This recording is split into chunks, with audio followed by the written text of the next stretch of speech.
El siguiente mensaje, por el pastor Carlos Contreras, es una producción de la Iglesia Gracia Soberana de Ciudad Juárez. Santiago, capítulo 1, del 1 al 18. Santiago, siervo de Dios y del Señor Jesucristo. A las 12 tribus que están en la dispersión, saludos. Tened por sumo gozo, hermanos míos, el que os halléis en diversas pruebas, sabiendo que la prueba de vuestra fe produce paciencia, y que la paciencia tenga su perfecto resultado para que seáis perfectos y completos sin que os falte nada. Pero si alguno de vosotros se ve falto de sabiduría, que la pida a Dios, el cual da a todos abundantemente y sin reproche, y le será dada. Pero que pida con fe, sin dudar, porque el que duda es semejante a la ola del mar, impulsada por el viento y echada de una parte a otra. No piense, pues, ese hombre que recibirá cosa alguna del Señor, siendo hombre de doble ánimo, inestable en todos sus caminos. Pero que el hermano de condición humilde se gloríe en su alta posición y el rico en su humillación. Pues él pasará como la flor de la hierba, porque el sol sale con calor abrasador y seca la hierba, y su flor se cae y la hermosura de su apariencia perece. Así también se marchitará el rico en medio de sus empresas. Bienaventurado el hombre que persevera bajo la prueba, porque una vez que ha sido aprobado, recibirá la corona de la vida que el Señor ha prometido a los que le aman. Que nadie diga cuando es tentado, soy tentado por Dios, porque Dios no puede ser tentado por el mal y Él mismo no tienta a nadie. Así que cada uno es tentado cuando es llevado y seducido por su propia pasión. Después, cuando la pasión ha concebido, da a luz el pecado, y cuando el pecado es consumado, engendra la muerte. Amados, hermanos míos, no os engañéis. Toda buena dádiva y todo don perfecto viene de lo alto. Desciende del Padre de las luces, con el cual no hay cambio ni sombra de variación. En el ejercicio de su voluntad, Él nos hizo nacer por la palabra de verdad, para que fuéramos las primicias de sus criaturas.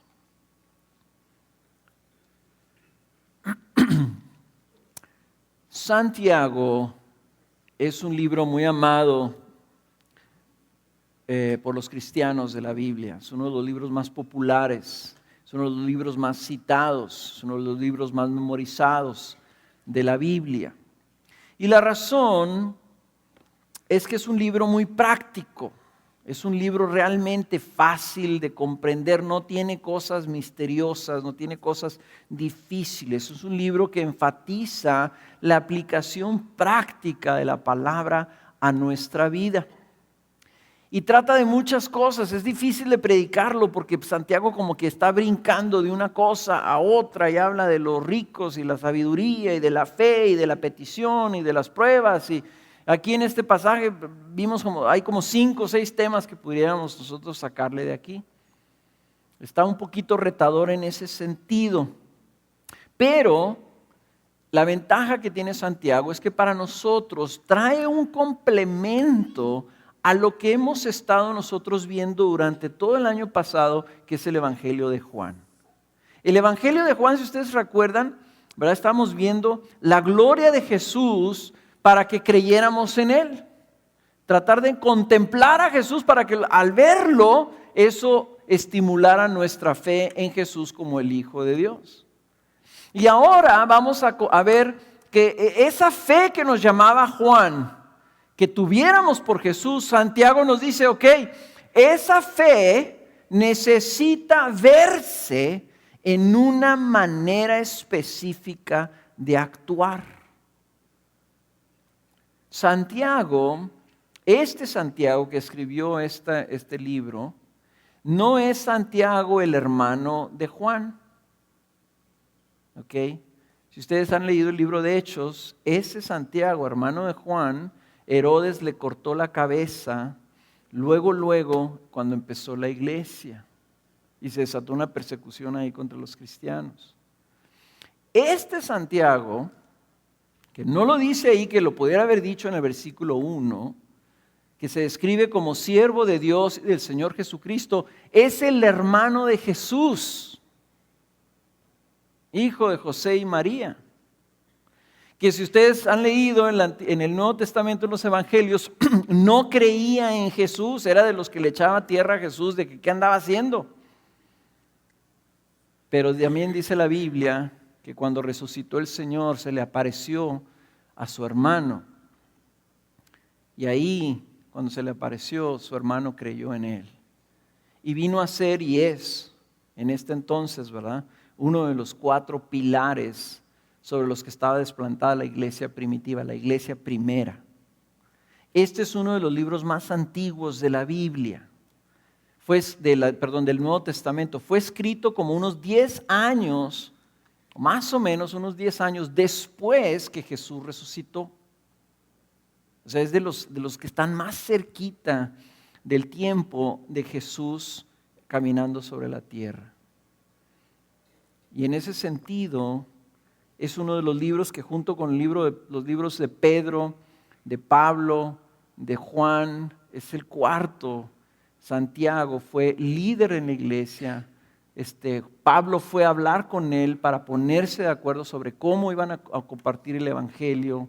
Vemos nosotros que Santiago fue el líder de la iglesia en Jerusalén, la primera iglesia de Jerusalén. Santiago era el que lo estaba dirigiendo ahí cuando Pedro andaba predicando en los misioneros, como misionero junto con Juan, y Pablo había sido enviado con Bernabé a predicar también a los gentiles. Entonces estamos leyendo algo que un apóstol significativo, que un apóstol querido, que un apóstol pilar en la iglesia, uno de los grandes apóstoles le está escribiendo a la iglesia luego, para que la iglesia fuera beneficiada. Es un verdadero pastor, Santiago, y a nosotros nos ayuda, y por eso lo vamos a leer. Y hay una frase muy famosa en Santiago, que dice así en el capítulo 2, versículo 18, en la última parte del versículo 18, dice: muéstrame tu fe sin las obras, y yo te mostraré mi fe por mis obras. Entonces lo que está diciendo Santiago y lo que quiere Santiago que entendamos y practiquemos y apliquemos a nuestras vidas es que la fe se ve. La fe en Jesús debe poder verse. Tú debes de distinguir visualmente si una persona cree en Jesús o no cree en Jesús. La fe se ve. Y de eso se trata el libro. Y entonces todo lo que vamos a estar leyendo es cómo Santiago dice que se debe de ver la fe en Jesús. Estuvimos leyendo y aprendiendo y siendo estimulados y exhortados por Juan. Cree en Jesús, cree en Jesús, cree en Jesús. Ahora viene su compañero, Santiago, el apóstol, uno de los líderes, columna de la iglesia, está diciendo: cree en Jesús y que se vea tu fe. Que se vea tu fe. Dios espera que como respuesta a lo que Él hizo, tú creas en Él y eso te lleve a una manera particular de vida, que es lo que vamos a estar viendo en las próximas semanas. Así que vamos a empezar ahorita con esta primera seccioncita y vamos a empezar a ver cómo se ve la fe en diferentes circunstancias. En esto principalmente parece como si Santiago tuviera en mente cómo se ve la fe en las pruebas. ¿Cómo se ve la fe en las pruebas? Y así puedes ponerle, ese es el título del mensaje: la fe se ve en las pruebas. ¿Cómo debe verse la fe en las pruebas. Entonces voy a repasar ahí un poquito. Vamos a leer otra vez el versículo 2. Dice: tened por sumo gozo, hermanos míos, el que os halléis en diversas pruebas, sabiendo que la prueba de vuestra fe produce paciencia, y que la paciencia ha de tener su perfecto resultado, para que seáis perfectos y completos, sin que os falte nada. Este tema es un tema que resume un poquito la visión de lo que quiere Santiago que tengan los cristianos. Esta idea de que somos llamados a ser perfectos y completos. Perfectos y completos. Perfecto significa que no tienes falla. Y completo significa que no te falta nada, que estás terminado. En otras palabras, esa es la meta. La meta es que tú estés perfecto y completo, que vivas en una plenitud espiritual, de tal forma que no te falta nada y que no tienes fallas. Todos quisiéramos estar ahí. La Biblia llama eso la santidad. El propósito, está diciendo Santiago, de las pruebas, que son las dificultades en la vida, los retos, las tribulaciones, los problemas en la vida, dice, el propósito de esas pruebas es que nosotros seamos ayudados a crecer o a cambiar, para que cada vez seamos más completos, para que cada vez seamos más perfectos. Y de lo que está hablando él aquí es que lo que está siendo probada es nuestra fe. El propósito de las pruebas es precisamente contribuir a esa perfección, a esa plenitud. Ahora, la pregunta a lo mejor para ti podrías decir, bueno, entonces Dios quiere que seamos probados. Dios quiere que seamos probados. O sea, Dios dice, no, mi propósito es que se prueben mis hijos. Quiero probarlos, a ver si es cierto que son de veras. ¿Ese es el propósito de Dios? Creo que la pregunta es incorrecta, creo que la pregunta está equivocada. Creo que la pregunta más bien es, ¿quiere Dios que seamos completos y perfectos? La respuesta es sí. Inclusive en la Biblia, Jesús en el Sermón del Monte le dijo a la gente que estaba escuchando, le dijo, por tanto, sed vosotros perfectos como vuestro Padre Celestial es perfecto. Y nosotros tenemos un entendimiento de que decimos, nadie es perfecto. No soy perfecto. No puedo ser perfecto. Soy humano. No hay humano perfecto. Y Jesús nos dice, quiero que sean perfectos. Dios quiere que seamos perfectos. ¿Y sabes qué? Un día vamos a ser perfectos. Y estamos en un camino hacia esa perfección. Vamos hacia allá. Pero Dios ya está trabajando desde ahorita para que lleguemos a esa perfección. Y nos está diciendo que Él está usando las pruebas de la vida. Jesús dijo, en esta vida vas a tener tribulación, no lo puedes evitar, porque en el mundo hay tribulación. Y entonces Jesús dice, entonces yo voy a usar esa tribulación para probarte, para que tú crezcas en perfección. Perfección significa cambio. Perfección significa refinamiento. La prueba es un refinamiento, es un proceso donde se te está obligando a cambiar. Y una cosa fundamental para el cristiano es que nosotros tenemos que cambiar. Dios quiere cambiarnos, quiere transformarnos, quiere mejorarnos, quiere santificarnos. Estamos en un proceso que no termina. Dice, ¿para qué estamos en la prueba? Dice, para que esa prueba produzca una paciencia, que la palabra ahí no me gusta tanto paciencia, sino la palabra en otras Biblias está traducido como perseverancia. En otras palabras, permanencia. Que nos quedemos ahí. La paciencia está explicada en el que estamos ahí. Ahorita me recordaron que el domingo pasado les dije yo que una palabra bíblica es no rajéis. Significa paciencia, paciencia, sigue. En la prueba, está diciendo Santiago, sigue. Porque ese seguir va a producir un fruto, una perfección en tu vida. Va a producir un cambio. Está caliente, está intenso, está difícil. Sigue, permanece, persevera. Porque esa perseverancia produce un cambio en tu vida. Lo que aún te falta en tu vida, Dios sabe qué es y lo quiere producir. Este proceso de cambio, este proceso que se llama santificación, es algo muy bueno. Y la manera como puedes evaluar tu vida, es decir, bueno, yo no sé si soy un buen cristiano o no soy un buen cristiano. Evalúa tu vida así. ¿Estás cambiando? ¿Estás mejorando?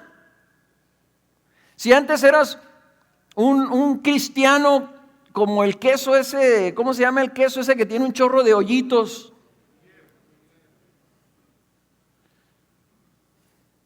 O sea, si antes éramos un queso gruyère con un chorro de hoyos, ya estás más cerca de un queso, de un asadero que no tiene hoyos. En otras palabras, evalúa tu vida a ver si estás mejorando, a ver si hay cambio. Porque si no hay cambio, si no estás creciendo, si no estás mejorando, si no estás siendo perfeccionados, estás estancado. Y si estás estancado, la Biblia dice que estás retrocediendo. El día de ayer les explicaba yo a los líderes, no, oye, pues simple y sencillamente no he cambiado, no he crecido. Todo el año pasado, pues ahí estuve, me mantuve. No mejoré, pero tampoco empeoré. ¿Sabes qué? Si tú tienes un árbol que te está dando manzanitas y en un año tú vas y recoges manzanitas y al siguiente año no te da nada, dime si ese árbol se mantuvo o si está más bien retrocediendo. O sea, cuando estamos estancados no damos fruto y eso es un retroceso. La Biblia dice que tenemos que avanzar, tenemos que crecer, tenemos que mejorar. Y lo que se produce por medio de la prueba, la dificultad, es la paciencia o la perseverancia. Y es la misma palabra, miren, en el versículo 12,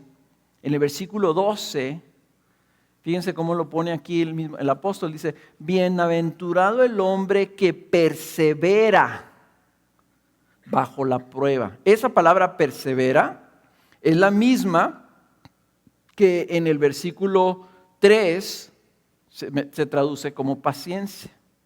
Dice, bienaventurado el hombre que persevera bajo la prueba, porque una vez que ha sido aprobado, recibirá la corona de la vida que el Señor ha prometido a los que le aman. ¿Qué significa ser aprobado?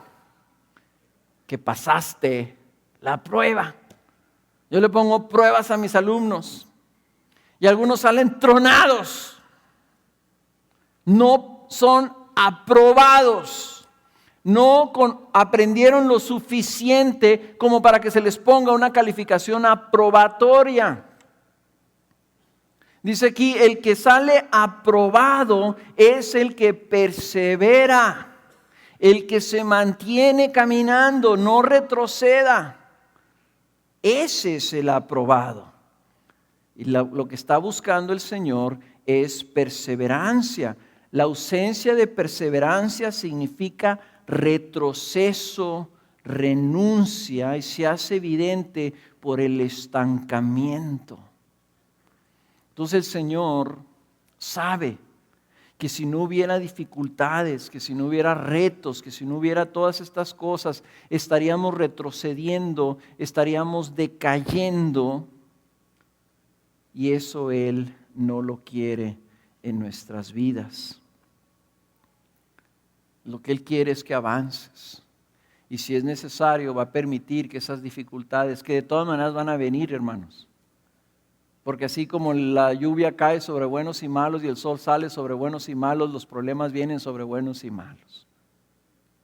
Y vivimos en un mundo donde no nos alcanza a nadie, ni luego nos suben las placas y luego hay que pagar el predial y luego las cuotas de la escuela y luego se nos gastan, se nos rompen los pantalones y se nos descompuso el carro. O sea, no es que Dios está diciendo, ay, ¿qué le mando a este? ¿Qué le mando? Ay, así que se les componga el carro, órale, ya está, así que se enferme.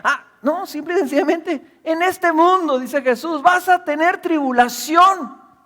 Te vas a enfermar, te va a fallar algo, te va a gotear el techo, o sea, todas esas cosas. Y a todo mundo le pasa, a los buenos y a los malos. A los que son hijos de Dios y a los que no son hijos de Dios. Entonces dice Jesús, en esas pruebas yo quiero que tú perseveres. Yo quiero que tú perseveres. Yo quiero, qué bueno, dice, quiero que estés gozoso cuando te pase, porque entonces eso va a producir en ti un cambio. Un cambio. Y dice ahí el versículo 13, también importante, dice, que nadie diga cuando es tentado, soy tentado por Dios, porque Dios no puede ser tentado por el mal y Él mismo no tienta a nadie. Y aquí parece como que está cambiando de tema Santiago. Ahora dices, bueno, ¿qué pasa ahí? Estás hablando de la prueba y luego ahora dices que te vas al tema de la tentación, pero no está cambiando de tema, es la misma palabra. Prueba también se traduce como tentación. Y entonces él empieza a hablar aquí, dice que nadie diga, puedo ponerlo así, que nadie diga cuando en la prueba está siendo tentado, sino que diga, ¿verdad? Dice, no, que diga, soy tentado por Dios, porque Dios no puede ser tentado por el mal y Él mismo no tienta a nadie, sino que cada uno es tentado cuando es llevado y seducido por su propia pasión. Después, cuando la pasión ha concebido, da a luz el pecado, y cuando el pecado es consumado, engendra la muerte. Está él haciendo una diferencia porque algunas personas cuando hablan de prueba pueden estar pensando que Dios lo que está haciendo es tentándolos a pecar. Y Santiago quiere aclarar que es una prueba. La tentación viene como nuestra reacción. La palabra es la misma, prueba y tentación es la misma palabra. La diferencia la hace la circunstancia o el origen o el contexto en que está siendo usado. Entonces, la palabra prueba se refiere a aquel contexto en donde estamos hablando de las dificultades. ¿Ok? Si tú tienes que caminar de tu casa al trabajo y estás haciendo un solón, estás en una prueba. El sol, el calor representa la prueba. Pero tú puedes caminar sin quejarte. Tú puedes caminar bajo el sol, sudando ahí, ¿verdad? Alabando al Señor y dándole gloria a Dios y sirviendo a los que están ahí en la banqueta junto contigo, ¿verdad? Es una prueba, es una dificultad. No tienes carro, tienes que caminar. Pero eso no quiere decir que sea pecado. La tentación, que es la misma palabra, es cuando nosotros somos tentados a responder mal a la prueba. Cuando tú vas caminando en el solón y te vas quejando, y yo porque tengo que venir así, porque tengo que andar caminando, y que como si no tuviera muchos problemas, y mira también esto, y como aquella, ay, si aquel que a gusto, pues él sí tiene carro, ¿verdad? Pero si tú vas así, tú ya estás siendo tentado. Pero esa tentación que está originándose un pecado de queja, de ingratitud para con Dios, no te lo originó Dios. Dios hizo el sol Y Dios estableció que iba a haber días muy calurosos. ¿Okay? Y te puso en una tierra donde hay pecado y hay muchas cosas y los que hacen los carros los hacen de tal manera, ¿verdad? Baratos para que los compres y luego se quiebran al año. Lo que está diciendo aquí, que la tentación viene a nuestras vidas cuando nuestras pasiones entran en acción en medio de la prueba. Nuestras pasiones son nuestros deseos, lo que nosotros queremos. La Biblia dice en el capítulo 2 del libro de Efesios que el que no tiene a Jesús en su vida, lo único que tiene son sus deseos. Vive conforme a sus deseos. Vean ustedes el mundo. El mundo que no tiene a Dios vive básicamente buscando satisfacer sus deseos, sus pasiones. Efesios 2:3. Pero nosotros tenemos la presencia del Espíritu Santo en nuestras vidas. Alguien puso otro deseo. Queremos agradar a Dios, queremos ser como Jesús, queremos conocer a Jesús, queremos ir con Jesús. Él puso su Espíritu en nosotros y entonces ahora tenemos un problema. Hay guerra dentro de nosotros, porque saben que los deseos los seguimos teniendo. La única diferencia es que también tenemos el Espíritu Santo. Entonces los cristianos tienen un conflicto. Está escrito en Gálatas 5, dice, porque el deseo de la carne es contra el Espíritu y el del Espíritu es contra la carne, pues estos se oponen el uno al otro de manera que no podéis hacer lo que deseas. Si deseas agradar a Dios, no lo puedes hacer. Y si deseas pecar a gusto, tampoco lo puedes hacer. Estás siempre en conflicto. Eso es evidencia de que tienes el Espíritu Santo. Pedro le escribió a los discípulos y les dijo: amados, os ruego como extranjeros y peregrinos que os abstengáis de las pasiones carnales que combaten contra el alma. Ahí están luchando. Y Pedro está diciendo, las tienes. Hay pasiones carnales en tu vida. Que cuando viene la dificultad, viene la prueba, viene la tribulación, esa pasión empieza a pelear. ¿Qué son esas pasiones?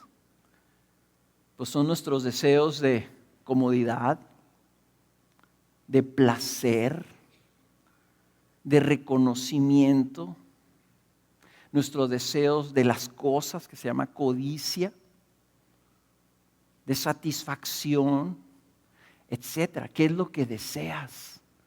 Esa es la pasión que está ahí peleando. Entonces, cuando esos deseos ganan, es cuando nosotros pecamos. Cuando somos, dice, seducidos por nuestros deseos, por causa de la prueba, entonces respondemos con pecado. ¿Cuál es el pecado? La ira, el juicio, la mentira, la queja, que es ingratitud, el egoísmo, la falta de amor, la contienda, las palabras feas que nos salen de la boca, los insultos. Esos son los pecados, el robar, el mentir. Ese es el pecado, que ya es concebido, que da luz por nuestras pasiones cuando nosotros somos seducidos, cuando nos gana la pasión por medio de la prueba. Por ejemplo, vamos a suponer que tú estás en una situación difícil, de reto en tu familia, a lo mejor tienes dificultades relacionales con tu esposa, tu esposo, estás ahí en conflicto, andan peleadones, andan ahí en diferencias de opinión, a lo mejor traes broncas en el trabajo, te quieren correr, tu patrón está detrás de ti, ¿verdad? Pon lo que tú quieras, se te descompuso el carro, pon cualquier cosa de esas que están sucediendo, es la prueba. ¿Okay? Esa es la prueba. Estás en una situación de reto. En medio de esa situación de reto llegas tú a tu casa. Y llegas a tu casa y por causa del reto ya traes una pasión ahí muy motivada. Ya la traes muy agitada. Quieres que te dejen en paz. No quieres broncas. ¿Sabes cuál es la pasión? Es una pasión de amor a la comodidad. Quieres estar tú solo, se llama egoísmo. No quieres tener que hablar con nadie, eso es egoísmo. No quieres que te moleste, no quieres que te pida nada. Entonces tú llegas en esta situación de reto y tu esposa te dice, hey, ¿puedes sacar la basura?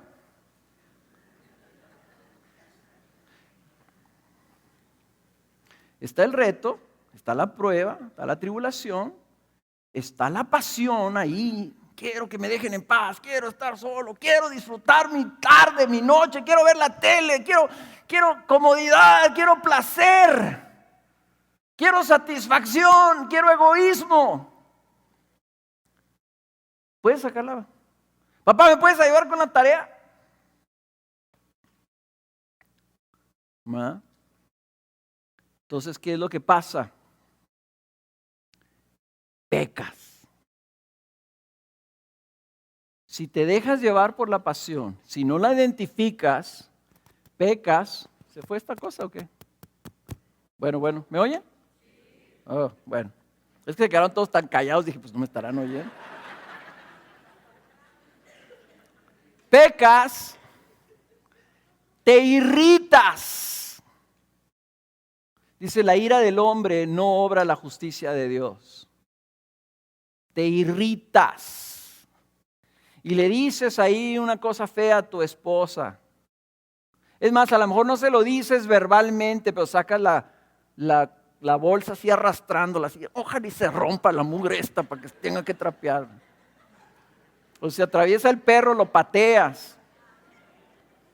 A tu hijo le dices, no me estás molestando. O sea, pecas. Fíjense cómo está el proceso. La bronca no es la prueba. Entonces lo que dice Santiago, no le andes diciendo, Señor, tú me tentaste a pelearme con mi mujer. Dice Santiago, Dios no tienta a nadie. Dios no tienta a nadie. No es culpa de Dios que tú tengas bronca con tu patrón. Tú tienes bronca con tu patrón porque eres flojo. Tienes bronca con tu patrón porque eres irresponsable. Tienes bronca con tu mujer porque eres egoísta. O sea, no es Dios el que te está probando. Todo mundo tiene broncas. ¿Qué?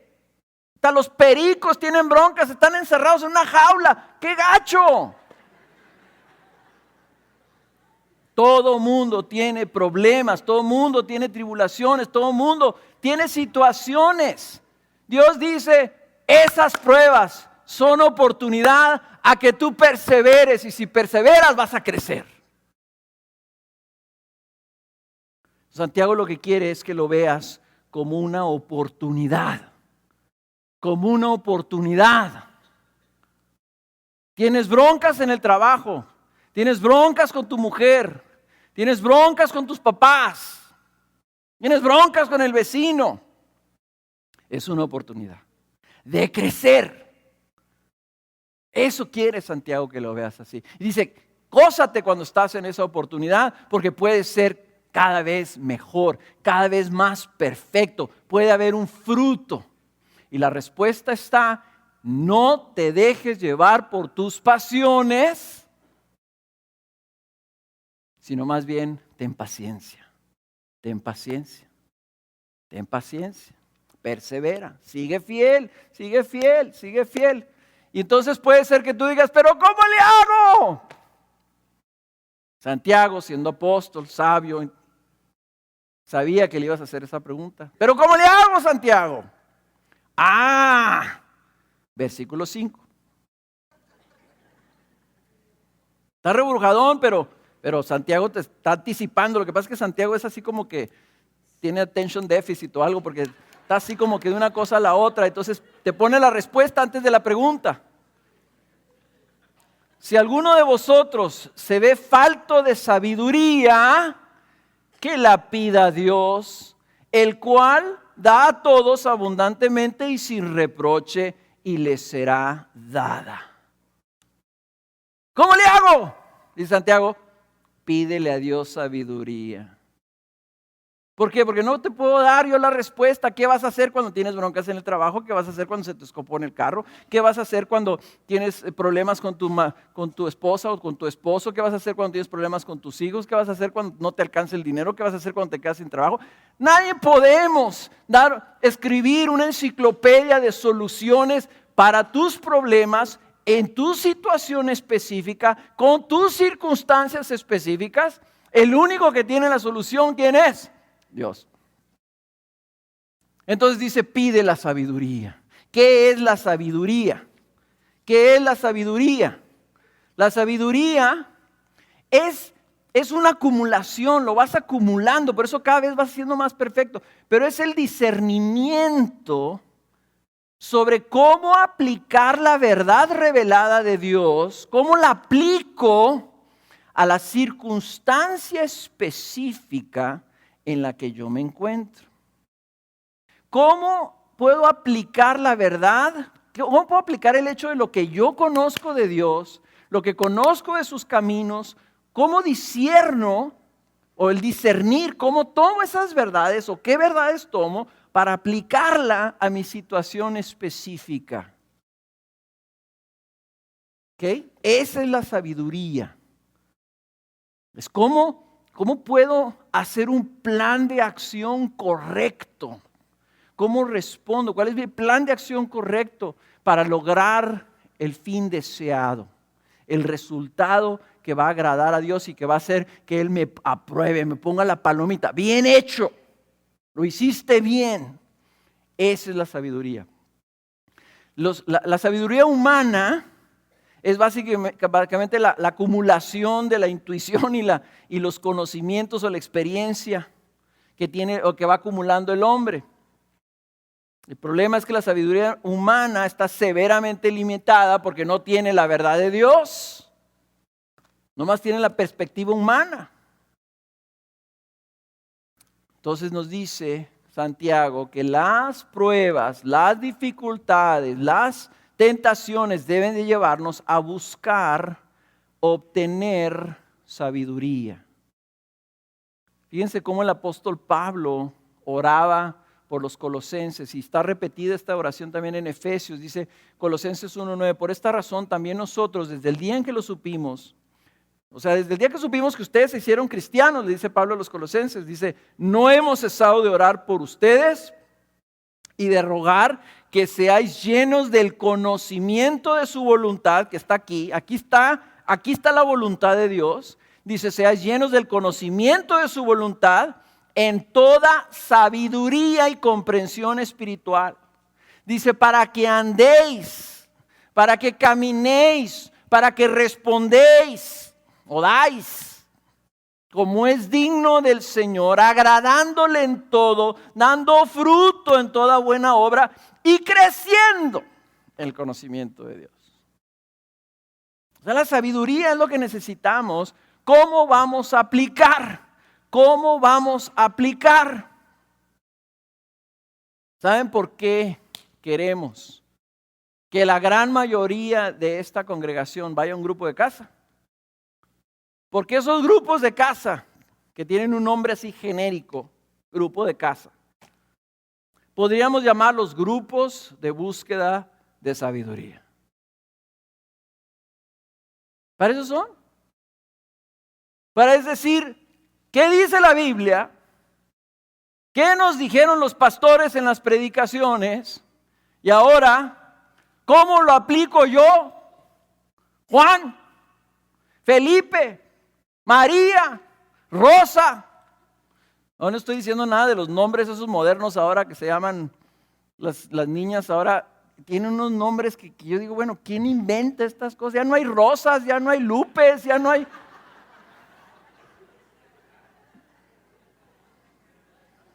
No me ha podido aprender ni un nombre de las niñas de secundaria porque todas tienen unos nombres bien así. Nayelix con X, por ejemplo, ¿verdad? O cosas así.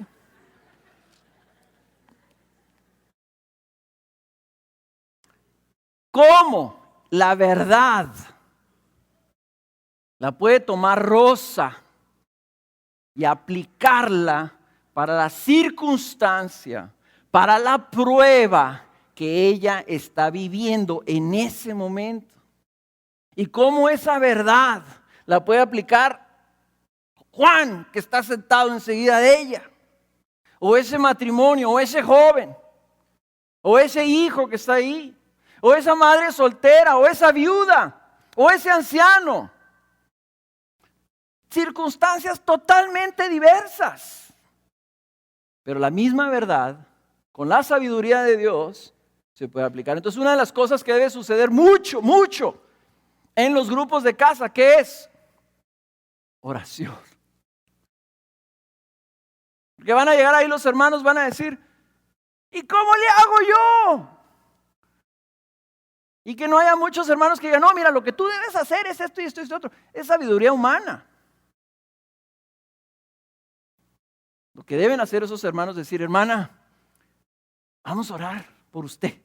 Ore usted y pida a Dios sabiduría, que dice aquí que Él da a todos abundantemente. Subrayen todos. Tienes tu Biblia, ponle ahí todos. Subráyale, porque ahí estás incluido tú. Y también fíjate que dice a todos abundantemente. Y dice sin reproche. No está diciendo Dios como nosotros decimos a nuestros hijos, ay, otra vez. Ya deberías de haber aprendido. No, o sea, Dios no se ofende ni se afecta por nuestra falta de sabiduría. Lo que le afecta a Dios, ¿qué es? Versículo 6. Pero que pida con fe, sin dudar, porque el que duda es semejante a la ola del mar, impulsada por el viento y echada de una parte a otra. No piense pues ese hombre que recibirá cosa alguna del Señor, siendo hombre de doble ánimo, inestable en todos sus caminos. Que pida, pero ¿cómo? Con fe. Que pida con fe. O sea, Dios no te reprocha la falta de sabiduría, sino la falta de fe en el pedir. Y es aquí como que otro tema, ya me sacó otro tema, Santiago, ahora el tema de la fe. La va ligando una cosa con otra. No está metiendo otro tema, sigue en el tema de la prueba. Está diciendo, para la prueba debe llevarte a buscar sabiduría, y la búsqueda de sabiduría debe llevarte a que lo pidas con fe. O sea, que tú permanezcas en fe, esperando y confiando que Dios de alguna forma te va a guiar en la aplicación de su verdad para tu vida. O sea, sigue siendo la misma bronca, sigue siendo esto que estamos buscando. Dice, la razón por la que cuando están en pruebas experimentan inestabilidad es por la falta de fe. Dice ese hombre de doble ánimo, dice es inestable en todos sus caminos. La prueba, hermanos, en muchos casos, cuando tú estás en dificultades, es cuando hay más inestabilidad en tu vida. Conozco personas que me dicen, les digo, ¿qué pasó? ¿Por qué no viniste el domingo? No, pues es que tuve muchas broncas en el trabajo, muchas broncas en mi casa y la verdad no tenía ánimo para venir a la iglesia. La aplicación de Santiago 1 aquí es inmediata. ¿Cómo que no tenías ánimo? O sea, que eres de doble ánimo. A veces tienes ánimo y a veces no tienes ánimo. A veces tienes ánimo de alabar a Dios y a veces no tienes ánimo para alabar a Dios. Eso se llama inestabilidad. Eso se llama doble ánimo. O sea que cambian tus circunstancias, cambia tu ánimo para con el Señor.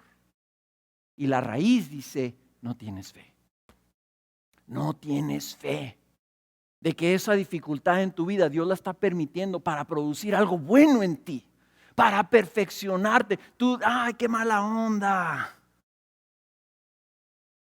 Somos tentados por nuestra pasión de deseo que queremos comunidad, ya no queremos la prueba. Entonces somos tentados a quejarnos contra Dios, a reclamarle: ¿por qué me has abandonado, Señor?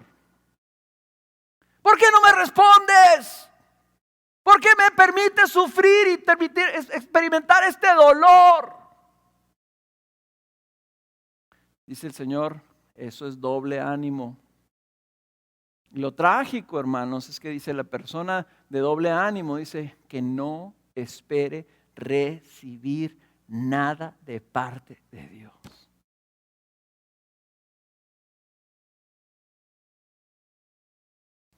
Y eso sí es trágico.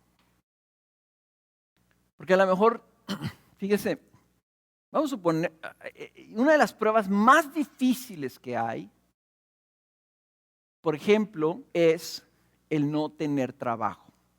El no saber cómo lo vas a hacer para pagar la renta, para pagar los servicios, para darle de comer a tu familia. O sea, es una cosa terrible, horrible, el no tener trabajo. Y algunos de ustedes saben lo que eso se siente. Entonces, aquí dice el Señor, está diciéndonos por medio del apóstol Santiago, que cuando tú estás en esa prueba tienes que pedir sabiduría. Señor, ¿qué hago?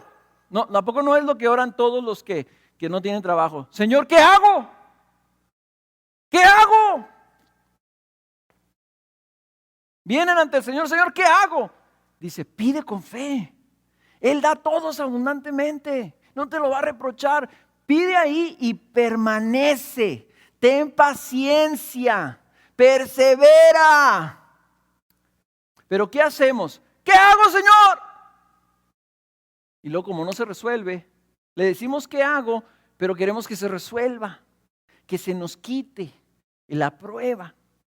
Entonces, cuando no se nos quita, ¿qué decimos? El Señor no sirve para nada. No me responde. Dios no me ama. Debería ser blasfemia decir que Dios no te ama. Porque estás diciendo que Dios es mezquino, que Dios tiene doble ánimo, que Dios cambia, que su amor no es incondicional. Y sin embargo, ¿cuántos de nosotros no hemos dicho, Dios no me ama? A mí Dios no me escucha. Eso es el doble ánimo. Dice la Escritura que ese hombre no espere recibir nada de mi parte. Porque lo que no te estás dando cuenta que cuando tú tienes ese doble ánimo, cuando no confías en Dios, estás diciendo algo muy gacho acerca de Él. Es una afrenta contra Dios. Estás agraviando su carácter. Estás diciendo tú no amas, tú no eres bueno, tú no eres todopoderoso, tú no sirves como Dios. Yo puedo mejor con mis propias fuerzas resolver mis problemas porque tú he estado orando 1 mes, 2 meses, 3 meses y no me respondes. Estoy perdiendo mi tiempo, aquí le estoy hablando a la pared. Y ahí está el Señor delante de ti diciendo, ¿quieres que recompense tu doble ánimo? Si ni siquiera crees en mí.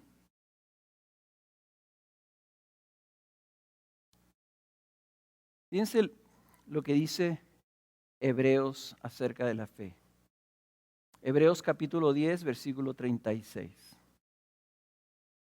Es una buena parte de la tarea. No está en la tarea, creo que no está en la tarea. Pero de todas maneras sería bueno que lo llevaran para su tarea.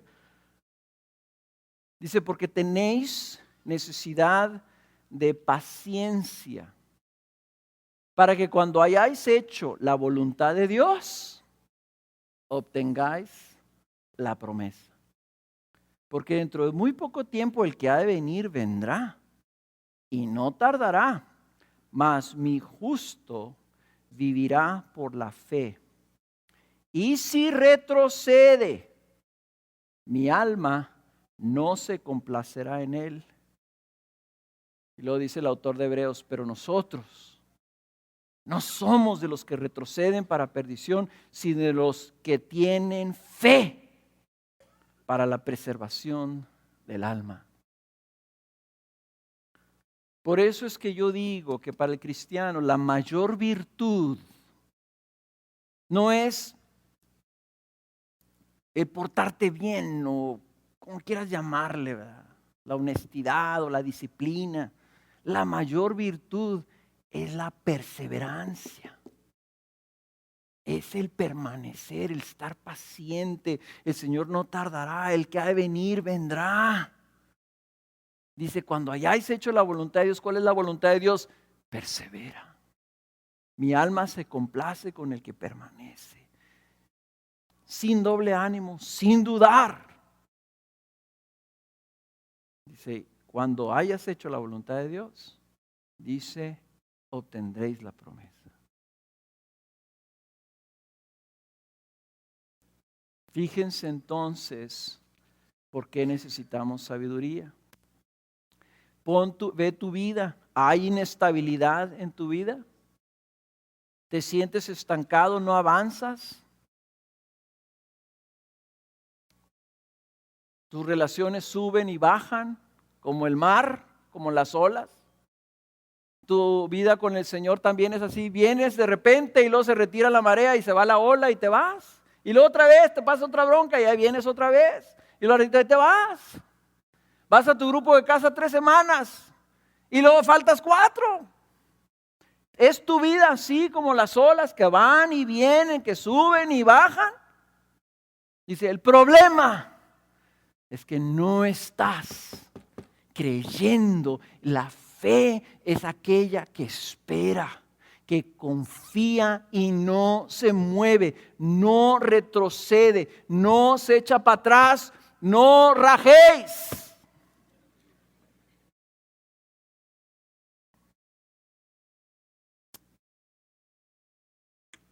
¿Qué es lo que nos llama el Señor a creer?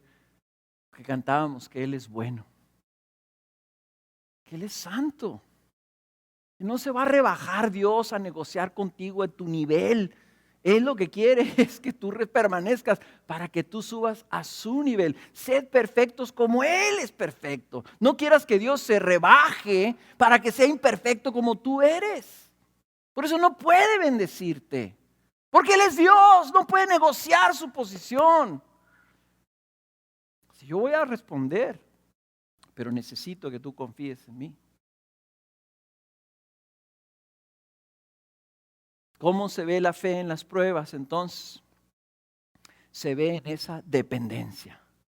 Se ve en esa búsqueda y en esa recepción de sabiduría para saber cómo responder. Se ve en esa determinación de decir, estoy en esta dificultad, pero el Señor me va a sacar de aquí. Yo voy a caminar porque Él tiene un propósito, me va a ayudar, me quiere mejorar, me quiere santificar y yo voy a permanecer, voy a buscar y voy a salir. ¿Cómo se ve la fe en las pruebas? Se ve así, con un cristiano paciente, esperando al Señor que no defrauda a nadie y que da a todos sabiduría abundantemente para salir en las pruebas. Y lo pone un ejemplo que no lo vamos a ver aquí con mucho detalle, porque más adelante 3 veces en el libro de Santiago menciona los conflictos y las dificultades y las diferencias entre los ricos y los pobres.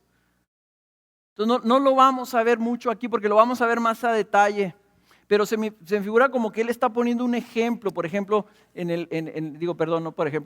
ahí en el versículo 9, está hablando del hombre inestable en todos sus caminos, dice, pero que el hombre de condición humilde se gloríe en su alta posición y el rico en su humillación, pues él pasará como la flor de la hierba, porque el sol sale con calor abrasador y seca la hierba y su flor se cae y la hermosura de su apariencia perece. Así también se marchitará el rico en medio de sus empresas. Y lo sigue hablando de la prueba. Como que es un paréntesis ahí, le digo que Santiago como que brincotea. Y yo estoy brincoteando tratando de ponerme un cierto orden a esto, ¿no? Entonces, parece que en este pasaje lo que él está hablando es de la prueba que viven los ricos y los pobres.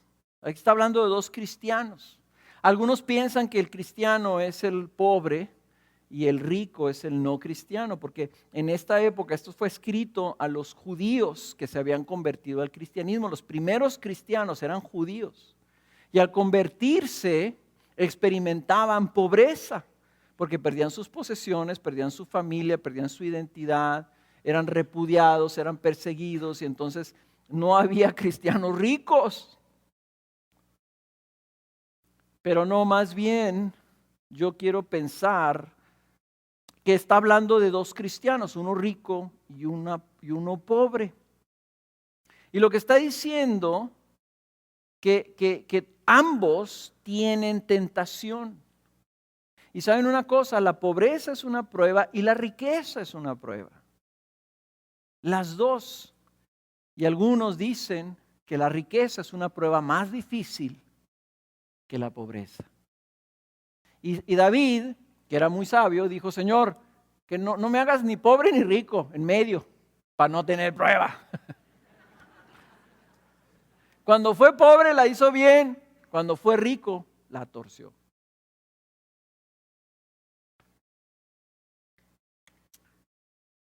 ¿Qué es la prueba o la tentación del pobre y del rico? ¿Cuál es la tentación del pobre? Su prueba es que no tiene dinero con qué pagar el predial. Yo creo que aquí 95% de los que estamos aquí estamos batallando con esa prueba. Ok, la prueba, ¿cuál es? Del pobre, ¿saben cuál es? El lamentarse de su condición. La tentación es lamentarse de su condición de carencia. Quejarse, codiciar, tener más. A lo mejor soñar con ser rico. ¿Nunca han soñado que son ricos? Yo sí he soñado que soy rico. Y que voy y me compro un carro bien suave. Y más, sé cuál es el modelo del carro que me voy a comprar. Pero en mi sueño como que el Espíritu Santo no me deja. Y entonces voy y lo compro usado para que me salga más barato. Pero muy bien cuidadito.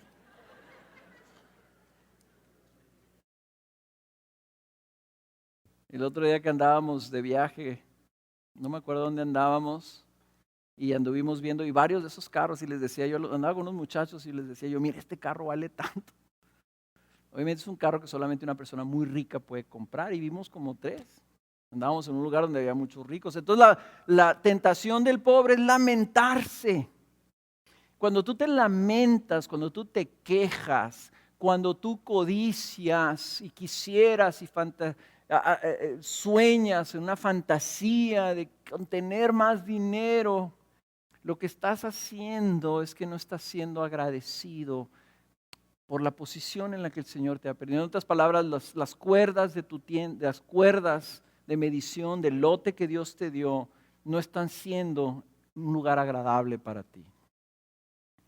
Entonces hay ingratitud. ¿Cuál es la tentación del rico? La tentación del rico es confiarse en la abundancia de sus bienes. Pensar que porque tiene muchos bienes no le va a pasar nada. Pensarse que puede resolver todos sus problemas porque tiene muchos bienes. Pensar de esa manera básicamente está diciendo: no necesito a Dios. Mis bienes son suficientes. Y a ambos les está hablando este pasaje. Le dice el pobre, dice el de condición humilde, que se gloríe de su alta posición. Le está diciendo: el pobre debe gloriarse, debe enorgullecerse de su posición exaltada como hijo redimido por Dios. El pobre rico en Cristo Jesús es hijo del Señor. Cuando yo estoy en una fantasía, híjole, ¿cómo me gustaría tener $1,000,000 y resuelvo todos mis problemas y pago todo lo que debo? Ya. El que estoy diciendo es, para mí eso es más valioso, es más atractivo que tener a Cristo. En lugar de decir: Señor, cuánto anhelo y sueño con estar en tu presencia para siempre. Dice que el pobre se gloríe de su condición exaltada, de su posición exaltada, que dice Efesios, estamos sentados junto con Cristo en los lugares celestiales. Ahí está escondida nuestra vida, ahí está guardada en el banco celestial, ahí está mi alma. Mi nombre está escrito en el libro de la vida. ¿Cuánto vale eso? Dice Jesús, ¿por qué te preocupas si tienes que comer o qué vestir? No te preocupes. Es más, si tienes dinero, regálalo. Yo soy tu padre, yo voy a cuidar de ti. Oh, Señor, ¿cómo quieres que regale todo lo que tengo? Me ha costado mucho trabajo contarlo.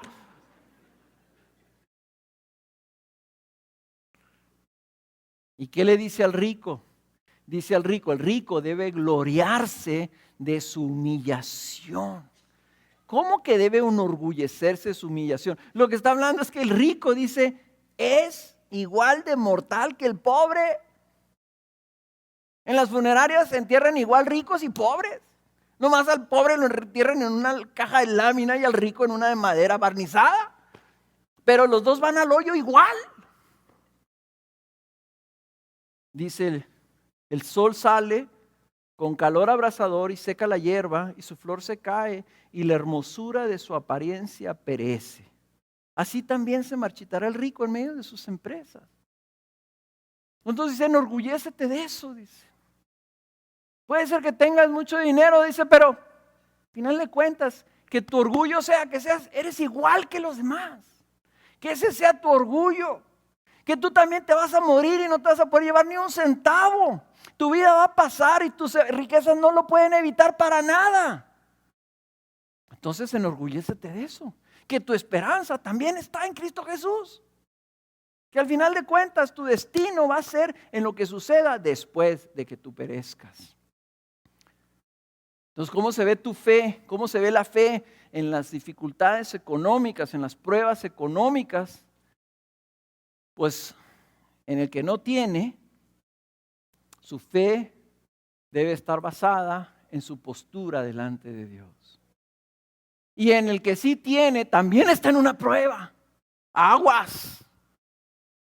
Porque el que no tiene dificultades, el que tiene dinero, el que no tiene problemas, el que está sano, está en una prueba. Se llama la prueba de la prosperidad. Y sí está diciendo Santiago, el que está en esa prueba debe de gloriarse, que al final de cuentas está sostenido por Dios mientras el Señor le dé aliento. En el momento que el Señor dice, te vienes para acá, te vas para allá, y entonces empieza tu felicidad.